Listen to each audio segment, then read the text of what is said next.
Okay, let's be honest. Have you ever looked at your bank account, maybe a week or two after payday, and just felt that sinking feeling? You know, that mix of confusion and frustration? If you've been there, trust me, you are not alone.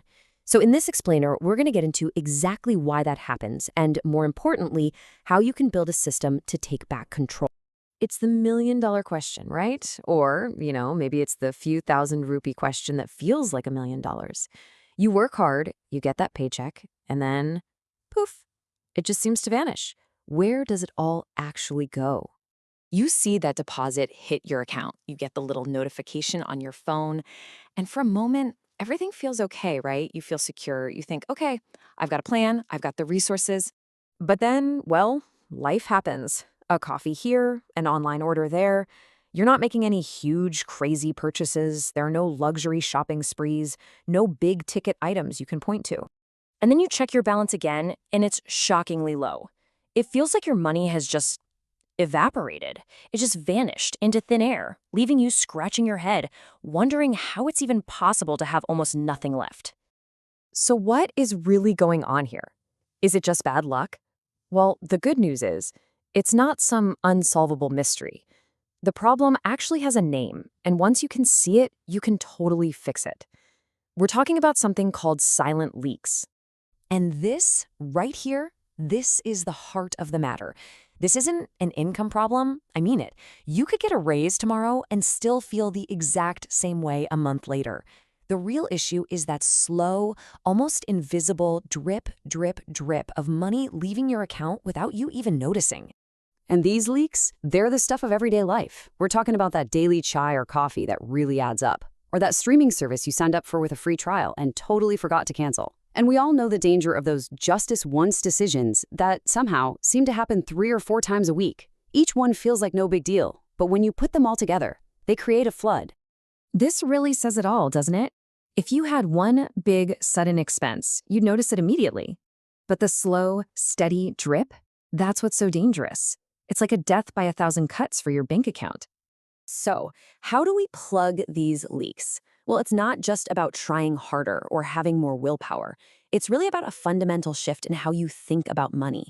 Let's look at the huge difference between feeling financially stressed and feeling financially secure. I want you to picture 2 people. Maybe they're colleagues, they sit in the same office, they have the same job, and they take home the exact same paycheck every month. And yet, one of them sleeps soundly at night, while the other is tossing and turning, worried about bills. What's the real difference between them? It all comes down to who's in the driver's seat. The stressed person? They feel like a passenger in their own financial life. Money is just taking them for a ride, making all these unpredictable turns. But the secure person? Oh, they have their hands firmly on the wheel. They're the one deciding where the money goes. And that brings us to the real takeaway here. Your financial well-being isn't just about the number on your paycheck. It is about building an architecture of control around that number. It's about you being the architect of your financial house, not just someone living in it. Okay, so this all sounds good in theory, but how do we actually build this architecture of control? How do you go from feeling stressed out to feeling secure? Let's get into the practical, actionable steps you can take. But before we jump into the steps, let's just let this idea sink in for a second. You don't have to wait for a promotion or a new job to start building wealth. That journey can begin right now with the money you already have by simply managing it with a little more intention. So, here it is, the 3-step blueprint. First, you have to track everything. Use an app, a spreadsheet, a notebook, I don't care what you use, but you need to know exactly where those leaks are. Step 2, and this is the absolute game changer, pay yourself first. The simple switch makes saving a priority instead of an afterthought. You're basically treating your future self as your most important, non-negotiable bill.